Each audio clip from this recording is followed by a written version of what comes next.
बच्चों आज के इस वीडियो में हम लेकर आ चुके हैं आप सभी के लिए क्लास 10th वालों के लिए यहाँ पे माध्यमिक स्कूल परीक्षा के लिए मैट्रिक वालों के लिए साइंस का दोस्तों यहाँ पे विज्ञान का काफ़ी इंपॉर्टेंट एमसीक्यूज टाइप क्वेश्चन जो आप सभी के एग्जाम्स के लिए काफ़ी इंपॉर्टेंट है।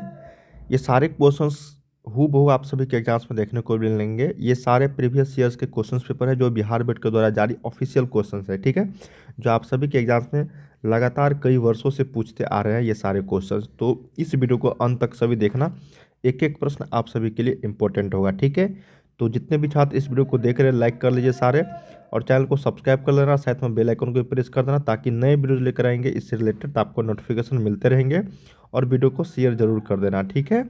अगर आप 10th के हैं और इस बार एग्जाम देने वाले हैं तो और भी काफ़ी सारे क्वेश्चंस का प्रैक्टिस सेट करना चाह रहे हैं तो ये ऑफिशियल वेबसाइट है इसी चैनल का starstudy.com, गूगल पे लिखोगे, लिंक आपको वीडियो के डिस्क्रिप्शन में दे दूंगा, ठीक है। वहाँ से आप लोग को हर चैप्टर वाइज सब जितने भी सब्जेक्ट है आप लोगों के क्लास में सभी का चैप्टर वाइज ऑब्जेक्टिव सब्जेक्टिव साथ है मॉडल सेट क्वेश्चन पेपर आप लोग यहाँ से डाउनलोड और प्रैक्टिस सेट कर सकते हो, ठीक है, बिल्कुल न्यू पैटर्न पे। तो चलिए हम लोग यहाँ पे साइंस का क्वेश्चन देखते हैं दोस्तों। मैं आपको थोड़ा सा पैटर्न बता दूँ, आप लोगों को 80 ऑब्जेक्टिव रहेंगे जिसमें से सिर्फ और सिर्फ आपको 40 का ही जवाब देना है। 24 रहेंगे लघु उत्तरीय जिसमें से आपको 12 का जवाब देना है। 6 आपका रहेगा दीर्घ उत्तरीय लॉन्ग टाइप क्वेश्चन जिसमें से आपको 3 का जवाब देना, मतलब दोगुने विकल्प के साथ इस बार भी आप लोगों को देखने को मिल रहे हैं क्वेश्चन, ठीक है।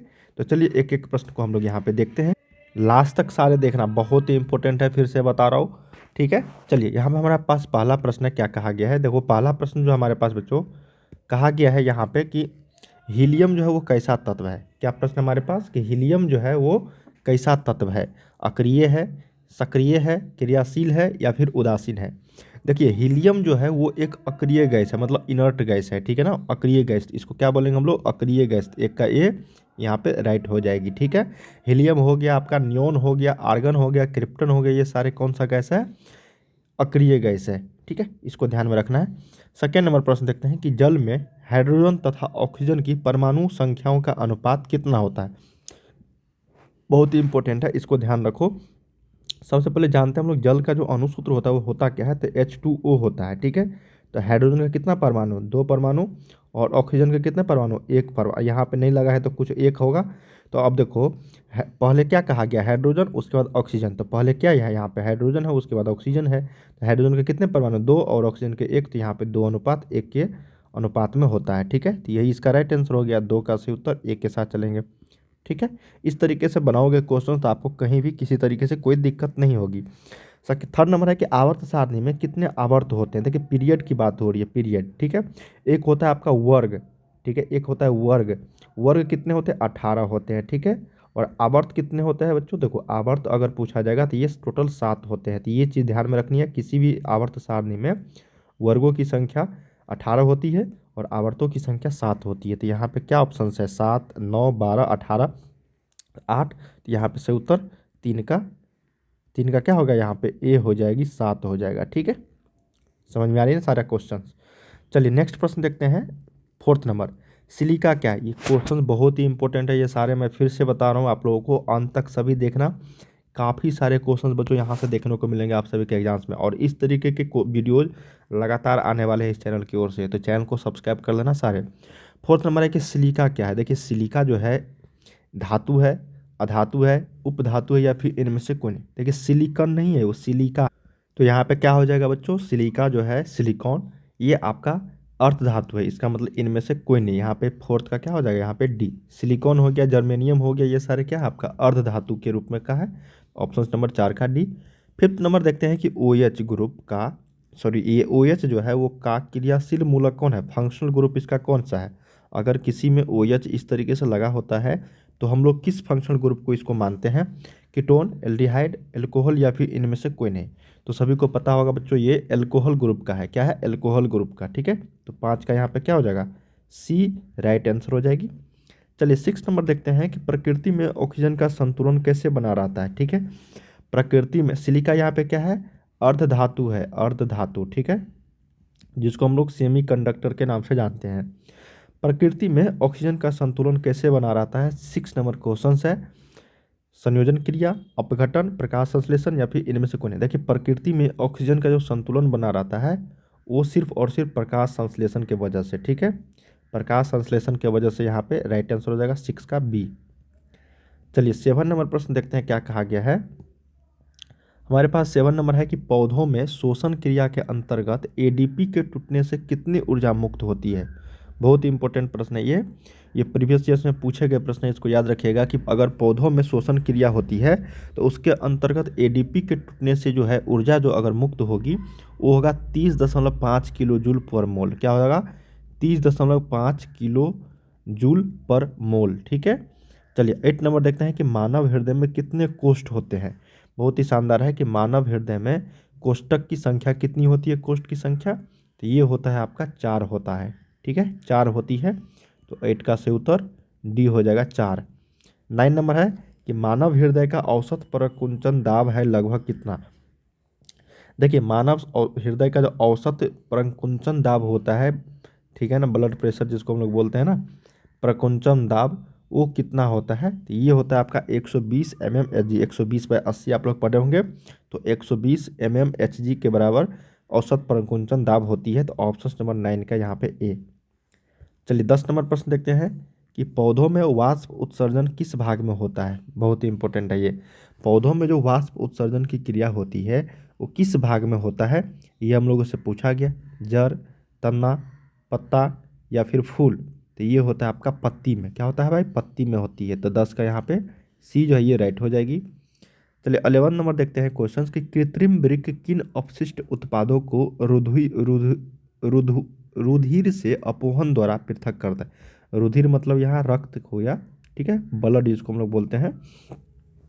तो कृत्रिम वृक्क जो होती है किडनी, वो किन अपशिष्ट उत्पादों को रुधिर से अपोहन द्वारा पृथक करता है। ठीक है, मतलब वृक्क का जो है नाइट्रोजन, ऑक्सीजन, कार्बन या फिर इनमें से सारे। तो यहाँ पे जो राइट आंसर हो जाएगा वो है आपका नाइट्रोजन। नाइट्रोजन जो है वो अपशिष्ट उत्पादों को, किन अपशिष्ट उत्पादों को, तो नाइट्रोजन अपशिष्ट उत्पादों को रुधिर से अपोहन द्वारा जो है उसको अलग करती है। तो 11 का राइट आंसर के साथ चलेंगे हम लोग ए के साथ। ठीक है। चलिए 12 नंबर देखते हैं कि हाइड्रा में प्रजनन किस विधि से होता है। तो हाइड्रा में जो है प्रजनन की विधि जो होती है वो आपका मुकुलन विधि होती है। क्या होती है? मुकुलन विधि। तो इसको याद रखिएगा, मुकुलन। चलिए 30 नंबर प्रश्न देखते हैं कि किसी माध्यम के अपवर्तनांक म्यू का मान होता है।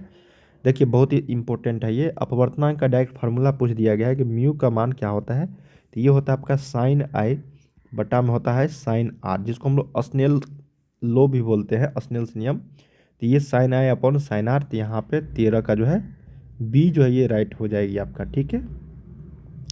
40 नंबर देखते हैं क्या कहा गया है कि दाढ़ी बनाने में कौन सा दर्पण उपयुक्त है। ठीक है, तो दाढ़ी बनाने में जो है उपयुक्त दर्पण होती है वो होता है आपका, सभी को पता होगा, समतल, उत्तल, अवतल या फिर इनमें से कोई नहीं। तो दाढ़ी बनाने में जो उपयोग किया जाता है वो अवतल दर्पण का उपयोग किया जाता है। तो 14 का यहाँ पे सी। और ये उत्तल दर्पण कहाँ उपयोग किया जाता है? तो गाड़ी के पीछे के दृश्य को देखने के लिए, गाड़ी के पीछे दृश्य को देखने के लिए। ठीक है। अगला है 15 नंबर की स्पेक्ट्रम में किस रंग की किरण का झुकाव सबसे अधिक होता है। प्रिज्म की बात हो रही है यहाँ पे। मान लेते हैं यह कोई प्रिज्म है, यहाँ से कोई जो किरण जो यहाँ पे पास होती है, श्वेत किरण, ठीक है ना, तो ये 7 रंगों में विभक्त हो जाती है। तो जो सबसे नीचे में होगा वही तो होगा जिसका झुकाव सबसे अधिक होगा। तो हमको पता है सबसे नीचे बैंगनी होता है और सबसे ऊपर लाल होता है। तो सबसे ज़्यादा झुकाव अधिक की बात हो रही है तो ये बैंगनी हो जाएगी। क्या हो जाएगा यहाँ पे? बैंगनी हो जाएगा। ठीक है। अगर सबसे कम झुकाव की अगर बात करेगा तो ये सबसे कम हो जाएगा लाल। ठीक है, सबसे कम लाल हो जाएगा, इसको ध्यान में रखना है। तो यहाँ पे क्या हो जाएगा? 15 का डी। 16 नंबर देखते हैं प्रश्न हमारे पास कि विद्युत फ्यूज विद्युत धारा के किस प्रभाव पर कार्य करता है। देखिए विद्युत फ्यूज जो होती है, इलेक्ट्रिक फ्यूज, वो इलेक्ट्रिक करंट के किस प्रभाव पर कार्य करता है, यही हम लोगों से प्रश्न पूछा गया है। उसमें चुंबकीय, रासायनिक या फिर इनमें से कोई नहीं। तो ये करता है आपका उष्मीय प्रभाव पर। ठीक है, उष्मीय प्रभाव पर कार्य करता है। 17 देखते हैं कि किसी कुंडली का प्रतिरोध ज्ञात करने के लिए सूत्र होते। प्रतिरोध जिसको हम लोग आर से निरूपित करते हैं, तो हम लोग जानते हैं V बराबर होता है आई आर। ठीक है, जो ओम्स लॉ होता है ना, ओम का नियम, यही होता है V बराबर आई आर। ठीक है। तो आर का मान यहाँ पे प्रतिरोध होता है, तो आर का वैल्यू यहाँ पे भी, और आई जो है यहाँ से नीचे चला जाएगा, तो ये भी बटा में आई। देख लेते हैं किस ऑप्शन में आर बराबर भी बटा में आई, तो ये ऑप्शन नंबर सी में है, तो यही हो जाएगा 17 का आपका सी। ठीक है, चलिए 18 नंबर देखते हैं प्रश्न क्या कहा गया है। 18 नंबर है हमारे पास कि डायनेमो से किस प्रकार की धारा जो है वो प्राप्त होती है। तो डायनेमो से जो प्राप्त होने वाली धारा होती है, डायनेमो डिस्ट प्रत्यावर्ती दोनों या फिर इनमें से कोई नहीं, तो डायनेमो से दोनों धाराएं प्राप्त कर सकते हैं हम लोग। ठीक है, 18 का भी सी यहाँ पे राइट आंसर हो जाएगी। प्रत्यावर्ती धारा जो है वो आपका जो पोल के थ्रू आता है ना इलेक्ट्रिक, उससे हम लोग अल्टरनेटिंग करंट प्राप्त करते हैं बिजली से। ठीक है, और डायनेमो से दोनों धाराएं प्राप्त, और बैटरी से डायरेक्ट करंट। अगला है 19 नंबर कि डेंगू उत्पन्न करने वाला मच्छर किस तरह के जल में रहता है।